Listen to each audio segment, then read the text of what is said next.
When GCNN began, it started in the back of a woodshop class with borrowed equipment and little direction. 25 years later, GCNN has turned into a nationally recognized program with alumni working all over the country in their respective fields. I'm Joe Martin. I'm the news director here, and with help of the rest of the station, I've tracked down GCNN alumni and teachers to get their perspective on the past 25 years.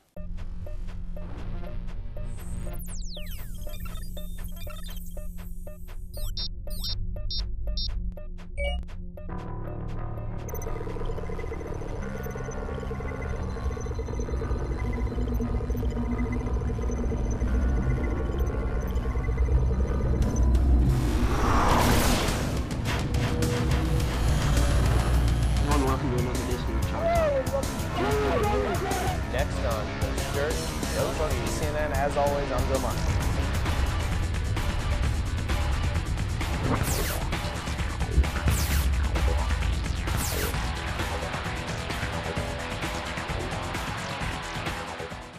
When Ron Shorman began GCNN 25 years ago, this was his classroom, his control room, and his studio. But what he started in the back of this woodshop class would lay the foundation for a program that would flourish today. We went to the first meeting with the State Board of Education, and they handed us communications, transportation, energy, and production. I looked at all of them. I looked at the communication one, and my first reaction was, we can't do this, we don't have any equipment. I just tossed the book back on the table. I says, I guess we can do the other three. Then I thought, wait a minute, that might be a challenge. So I picked it up and looked through it, and I go, we'll do communications, I'll take that one. Well, the first news show was shot in the back of the drafting room. We just moved the drafting desk, and we used fold-up tables with butcher-bought paper on the front of it, taped on it. Then we moved to the metal shop, and I built some flats for a background. And it was basically just a couple of tables set up with a backdrop that had been built behind it. And then we moved from there, we moved down to the wood shop, which was a real great place for shooting news shows with all the sawdust in the wood shop. I mean, our equipment, we had to blow off the desk for the kids to sit down. Before they could come in, they were covered with dust. You can imagine what it would do to electronic equipment. So, yeah, that was fun.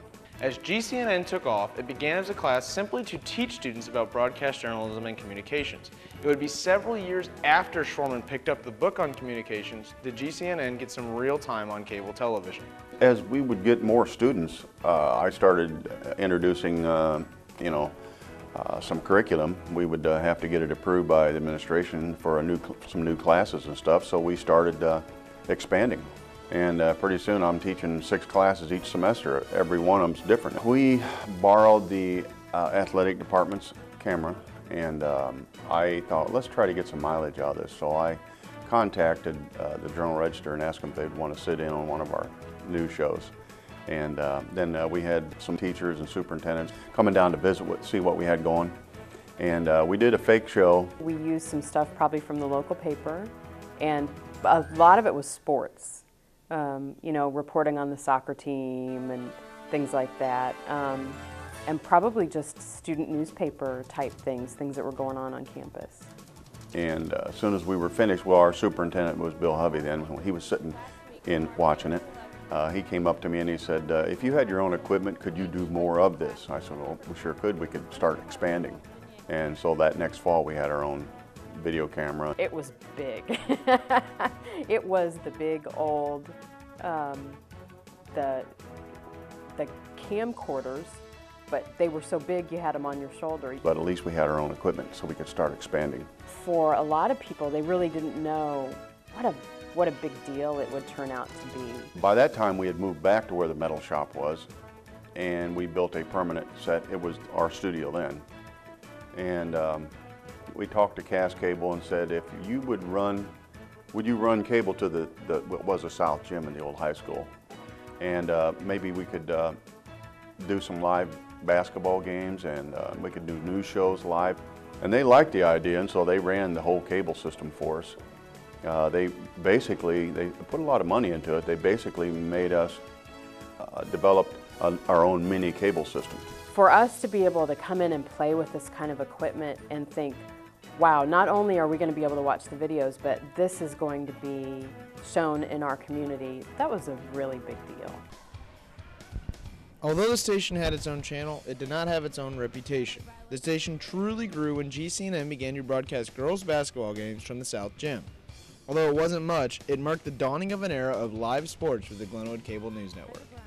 In my mind, the whole idea of doing these games live was to broadcast, let's say, girls' basketball games that we were doing to the senior citizens in Chatham who, if the weather was bad in the winter, they couldn't get out or didn't want to get out, they could stay at home and watch the games.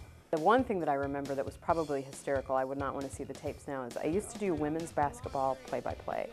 And I think there was some arrangement to do those either live or we would turn it back on the local cable channel pretty soon after. Did a little bit of volleyball, covered some baseball. We had over at the old place, it's a middle school now, they still had the booths behind home plate set up with a piece of really worn looking plexiglass in there, and we would shoot through that. And we did softball games, we did baseball games, we did both boys and girls basketball games, JV and varsity live. Some of those days I was even coaching girls basketball, so I was wearing two hats. I was coaching and I'd look across the gym floor and there's the broadcasting kids doing the game. I mean, something would go wrong, I'd see them over there frantically going back and forth, and I couldn't do anything because I had a different hat on at that point in time. I was coaching. 16-hour days. I mean, I'd get here at 7 in the morning and leave at 11. And it takes a commitment on the students as well to have enough people there to cover everything. As I got into my high school career, as time went on, talking sophomore, junior, and senior year, got to do quite a bit more of it. We're getting good feedback, so they ran the cable to the football field, and some of those games were really cold. Ron Schwerman, he asked Adam and I, he said, "Hey, you guys know anything about football?" I'm like, "Well, I know a little bit.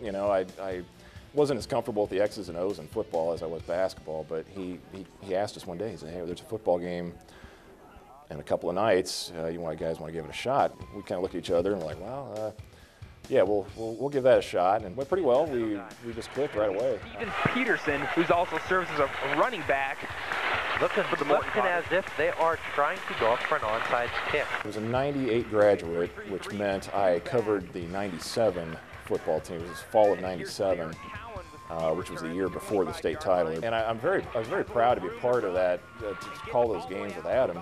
I was color guy, Adam was doing play-by-play. The fact that we got to do that, because that team really kind of put Glenwood football on the map, I think, and sort of set the tone for the following year, the state title championship team. And they expected the team to be pretty good. They didn't know they would be that good. So they ended up winning some games, beating some teams that they probably didn't think they would beat, I guess. And so there was a buzz around Chatham, and so they ended up going to postseason, third weekend of the playoffs, and hosted Metamora, who everybody knows is just a powerhouse every year.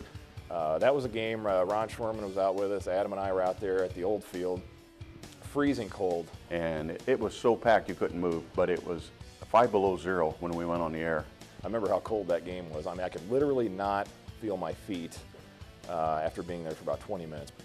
And these guys, Aaron Sample and Adam Stark, they were troopers that year. They just kept going. We did the game, and it was so cold though. I mean, we had no wind protection or anything. Mr. Schwerman brought out a blue tarp to kind of try to minimize the damage of the wind. And it started snowing at one point in time. We're out there doing a ball game. But we were able to pull off the broadcast. Chatham got beat, but they hung right with Metamora for that first half. Hello and welcome to another edition of the Redskins Sports Show. I'm Adam Stark alongside Aaron Sample. We did a weekly, at the time, I used the R word, Redskin Sports Show. It was about once a week, and we had so much fun with it, we ended up doing 2 or 3 times a week. But a lot of times we would shoot it on Friday afternoon, go through the rest of the school day. It would air shortly after school ended. We tried to air it just before we went on the air with what was either a Friday night football game or it could be a Friday night basketball game. But we tried to have the two programs coincide with each other. The Redskin Sports Show, which I know the name wouldn't even fly these days, but that's what it was in the 90s, and baseball was the focus. That's when Jason Worth was there and winning the state title, which was my senior year, and Coach Rourke got there my junior year, and the football team was not good. And I think I might have been the first person to interview him on one of our shows. These kids were obviously wanting to go into that in the future, and so why not start a show and get some background? And some of them would come back to me after that, and they said, They couldn't believe, the professors couldn't believe that we had this much experience in a high school. You know, it's just a lot of fun and covering sports, and I played tennis and soccer, and it helped me stay involved. When I was there, it consisted of me, Keith Moomey, and Andy Tinsley. We ran the sports show, and we would just kind of talk about all the Glenwood sports, and we would also do like national sports as well, just kind of have a discussion with that. And we would bring in like maybe an athlete a week and do an interview and that sort of thing. In the mid-90s, the Glenwood football team was proving that it was a serious contender in both the CS8 and the state. At the same time, GCNN was enhancing their live sports coverage, covering everything from baseball to basketball, and especially football. It was a good year for everybody. I mean, at Glenwood, obviously because they went 14-0, but it was a busy year for us at GCNN, and I think we got to become even more noticed because we were at every game. Gosh, we went to Geneseo and we drove up to Oak Park, Fenwick to do the games, and it was just an exciting game and I mean time of the year then, and we would have the games recording here as well, or we would come back here and make a dub real quick, and then I would take it into what was Duggar's at the time, and people would just flock in there to watch the replay of the game. He put it on every TV in the place. Around the time the Titans won their 1998 state football title, plans for a new high school came into play. And with that new high school came a new TV studio. But a new building, we got probably the biggest room anybody could have. I mean, I drew it up on the plans when we met with the architects, but I also came over here one day when it was just metal studs. And I was going through the place here with the architect, and he goes in the control room and he goes, "Here's your outlet." I go, "Whoa, time out. Did you say there's my outlet?" He goes, "Yeah." I said, "This is a TV control room. One outlet? That's not going to work." So that's why you have all that, what's called Panduit underneath there with all the outlets. So they had to put some outlets in. After working out the kinks in the blueprints, this was the end result. Moving to this facility with, it's a huge area, was great. We had one edit room or two real small edit rooms with really, VCR to VCR at the old high school. At least here we had 3 or 4 edit rooms. I mean, you couldn't ask for something any better. We've had people from Channel 20 in here said, "I've been in TV studios that looked worse than this." It was nice to see it come full circle. We started out with nothing, and then we were picked by the Department of Education to have one of the top 10 programs in the country, which I'd always tell the kids that 2-year period in there, I said, "Well, I'll be gone next week for a week." "Oh, where are you going to be this time?" "Well, I got to go to Washington, D.C. "Oh, okay." Or I got to go to Miami High School for a week. Or I got to go to Atlanta, or I got to go to Las Vegas. So I was gone probably a week at a time, attending different things and speaking at different things. That makes me feel good, knowing, I did do something right here. Well, when I retired in '05, that was the changing of the guard. It was funny because when he was a sophomore in my class in high school, in the old building, he came up to me one day and says, "You know what?" Because he was one of those that was really enthusiastic about the program. He says, "I'm going to take your job someday." I don't know if I was half joking, half serious, but I knew that this would be something I would enjoy doing. And by my junior and senior, I meant it. I had a game plan, and I told people when I was going to college that I wanted to come back and take over for my teacher who was going to be retiring. And the year he got hired, I says, "That someday is now. It's yours." So the transition was fine. I mean, I was at Glenwood for 30 years, and knowing I didn't have to spend 16 hours here on Tuesday and Fridays and Thursdays and Saturdays, that was nice. I liked that. The biggest challenge was us following in his footsteps. Here you got a guy that's been running in this program for 20 years, and Schwarman did things his way, and then I had different ways that I wanted to do it. He wanted somebody to come in and try new things and continue to build the program up so it keeps getting better and better every year like he did. You wanted to just do as many new things as possible and just keep moving forward with GCNN, and of course he's done that. But there's a lot of, I guess you could say, retro or old school things that we had here, old editing systems, and It started off originally as 4 Casablancas, and nothing got accomplished because it was so slow. Then we gradually moved on to where Bandy invested in Adobe Premiere Pro, got more computers, we were able to spread out more, and over the course of the years, he eventually filled this entire room up with computers and editing stations that people were able to use. A lot of work, apparently. He never failed to let us know how much work went into getting those computers. And I'm really glad he got them because it made things a lot easier. So really, it was a huge change to see. From the first year we were working on 3 editing stations that were easily 20 years old, and now we're using Adobe Premiere, which is a high quality program. I think he did a really great job getting us into the program and starting things. Well, we started a lot of new things in '05. Mr. Cunningham came to me and said that he would like announcements to be running on the station, like during a class period or something, so that they wouldn't have to be said over the intercom. So that's really where First 5 took off. And you know, we just call it the announcements for the first couple years. The morning announcements, really, I guess it was my sophomore year, and it was just one girl sitting like at a desk, just kind of like reading the announcements, and that was basically it. And then I know they had Daniel Moore do weather, but it wasn't really weather per se. He just kind of he went really fast, talked really fast, and just said like the 5-day forecast, and also did some weird things like play the guitar, and I don't even know. Well, the biggest issue was that they had me teaching a photography class while the kids were down here producing the announcements, so there really wasn't any supervision. And it had some issues that first semester on the show. And again, I was just relying on volunteers, and quite honestly, sometimes you're going to get what you can out of volunteers. And that's where I really came up with that, you know, we need to turn these into courses because they're great programs, but the kids could learn so much and even more if there was some more accountability and if there was actually class time devoted to them.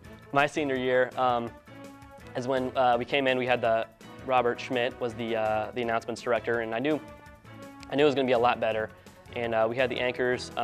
We switched a few anchors around, but eventually we settled in on Colin Hammond and Ryan Thorson, and then I got Weatherman. And what I really wanted to do is just make sure I know everything, and then I would go out there and just do the best I can and try to make it as professional as possible, because that's what I really wanted the announcements to be. My senior year was like the first year where the First 5 kind of like took off and went from like a low class production to, you know, a really good one. This year, it has been an incredible year for First 5. We're doing more this year than we ever have. I think for the last few months, 3 months or so, we've had a cool segment somehow running every day on the show, to where it's much more dynamic, keeps the kids interested. It's amazing how things can turn around and the results that can happen. Well, the Rush, there'd always been a sports show. We've had sports shows here in the past. Very highly produced sports shows, and I talked to a couple of seniors my first year, and they didn't really want to do it, but I had a solid group of freshmen that actually came to me. Zach Wienhoff always had this idea, we want to get it going back up or whatever. And we were finished up a soccer game, and we were riding back over on the golf cart, and he came to me, he's like, you know, Mr. Banner, I want to start up a sports show again. Before coming into high school, the only thing I knew about GCNN was that they used to have a sports show.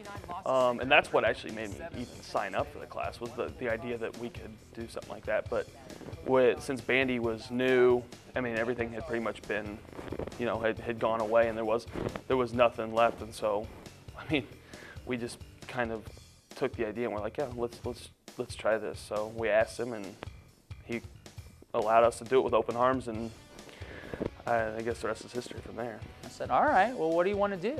And we talked about it. I said, well, get a group together, let's have a meeting, let's see what we can do. And they started it from the ground up, basically with some help from Mr. Bandy. And freshman year, we turned it into an after-school program, to where we had probably 10 guys just come in and work on stuff. You know, to be completely honest with you, I think that most people thought that this was just going to be something that we would just be like, oh, you know, we've all seen SportsCenter. I mean, how hard could it be? And so right off the bat, you know, I think we delegated everybody to go tape like Chicago Bears games and stuff like that. We had all kinds of national sports, but I think most of what the first meeting and things like that were about was, you know, just who was going to do what, and just trying to figure out what a sports show was, because I think we all thought we knew a lot more than we really did. That was for sure. The first few episodes were just kind of sitting in front of a desk talking about like national news or national sports news, I should say, and it wasn't very good, and we were all kind of young and inexperienced. And I said, you know, you can watch ESPN for any of that. And to me, let's do a show just on Glenwood sports, because no one else does that, and that can make this show unique. And you know, they bought into it. They said, you know, that's not a bad idea, Andy. Let's do it. And then slowly it turned into a more serious production. And then when I was a junior, he started hiring, or when I was a sophomore, he started hiring interns for GCNN. And then by junior year, it was a full-blown sports broadcasting program. I think what basically ended up happening was that, you know, we had made in 2 years, while it wasn't good after our sophomore year, it was like a million times improved. Bandy took it to Nate Cunningham, who was the principal at the time, and said, you know, look, we've got this. How can we make this a class? Because, I mean, we were spending just hours. I mean, it was, nothing was any different about the amount of hours we had, except we just didn't have any during the daytime to work on it. Finally, it was like, yes, it is a class. So they helped out tremendously with the amount of things that we were able to do. And you know, we were doing some really cool stuff on the show, you know, with analysis, with our title graphics, and you know, that second year, I mean, the second year that the show was actually a class, we get a national award for a weekly sport, or for a weekly live show. I don't know that we ever really knew that it was capable of placing in the nationals. Well, this is a crappy sports show was becoming less. You know, people were starting to say that less and starting to watch more and enjoy the amount of work that we were putting in. The show started to be a legitimate sports show where people could watch to learn things about Glenwood sports. And that to me was just incredible. That was one of the highlights of my career so far, is those kids, because they put a lot of effort into it, and for them to get that recognition for the effort. And it was just it was a really great thing to see how we literally started from nothing and took it and made it the third best weekly live show in the nation in just a few years. All right, let's go. Let's press play.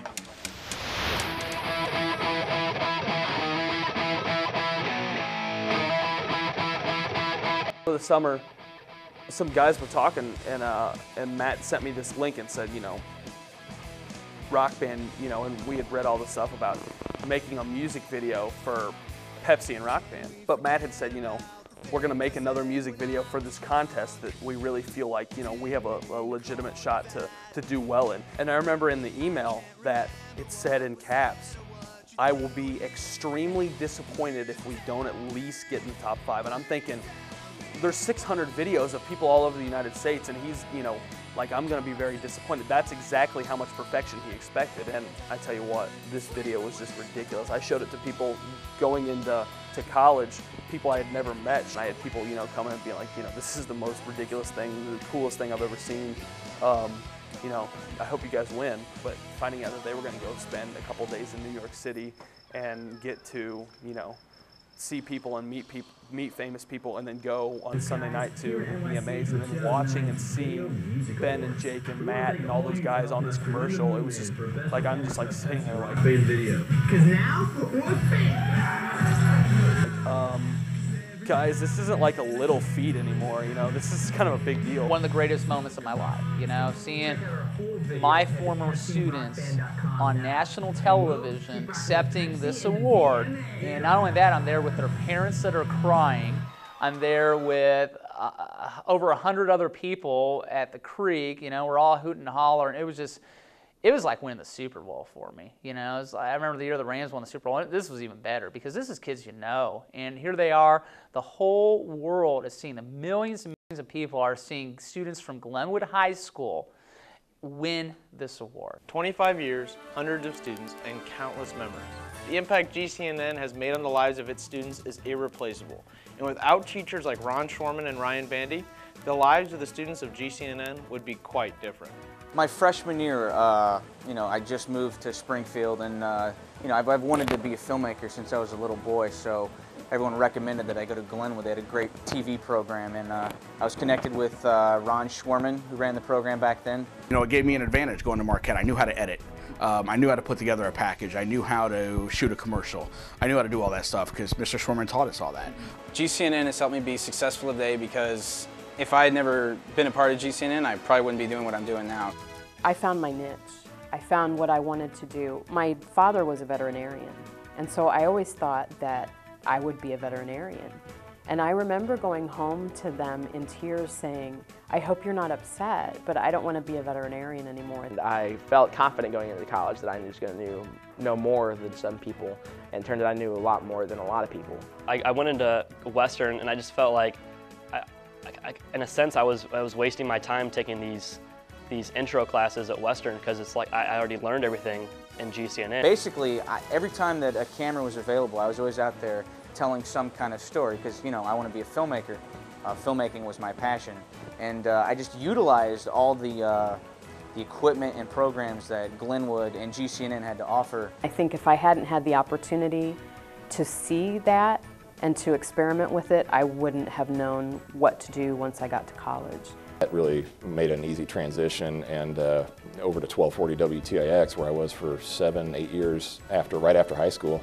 Started there at age 17, 18, and I was ahead of everybody. And without the experience I had here at GCNN, would not have had that opportunity. Without that program, I wouldn't have had a step ahead going to Marquette. Who knows? I might not have even gone to Marquette. I might have gone into a different field. But that program really got me going, and here I am, you know, 14 years after graduation now, and 7 years into what I hope is a long career broadcasting baseball. Seeing success, that's the best part for me. I mean, every time I come down here and know I'm coming into this room, or I get Facebook messages from ex-students, or I see you guys working as hard as you do, that makes me feel good, knowing, you know, I did do something right here. So, I mean, that makes me, I don't know if it's hard to describe. How do you describe it? It makes you feel good, you know. It just makes you know you did the right thing. For GCNN and the next 25 years, I'm Joe Martin.